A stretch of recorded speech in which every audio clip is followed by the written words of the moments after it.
છોટાઉદેપુરનું પાવીજેતપુર જ્યાં ભારજ નદી પર બનેલો ડાયવર્ઝન ધોવાઈ ગયો, પરિણામે ગ્રામજનો 40 કિલોમીટરનો ફેરો ખાવા મજબૂર છે। 2 વર્ષ અગાઉ ભારત નદી પર આવેલો બ્રિજ ધરાશાયી થયો હતો, જેના કારણે પ્રશાસને 2 વખત 6 કરોડના ખર્ચે વૈકલ્પિક રસ્તા માટે ડાયવર્ઝન બનાવ્યું, પણ કરોડોના ખર્ચે બનેલું ડાયવર્ઝન પણ પાણીના પ્રવાહમાં ધોવાઈ ગયું।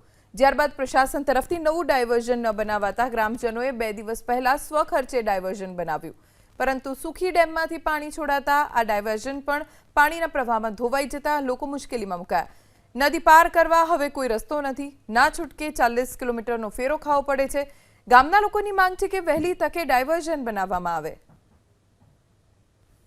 તંત્ર દ્વારા બનાવેલા એ ડાયવર્ઝન તૂટી જાય છે કે 1 મહિનો નહીં ચાલતું, તો તંત્રએ આ લોકો આમ જનતા કે આદિવાસી એરિયાના કારણે કે આ લોકો એના બેદરકારી સેવી રહ્યા છે। તો મારે એ જ કહેવાનું કે આવું ક્યાં સુધી ચાલશે। સરકારે હો બધું નિર્ણય લેવો જોઈએ કે ભાઈ ચાલો આપણું એક રીતનું સારી રીતનું કામ થઈ જાય, કારણ કે વાર તહેવાર આવે, બધું આવે, 40 કિલોમીટર જવાનું આ રેતીની અંદરથી લોકો ફરીને જાય છે,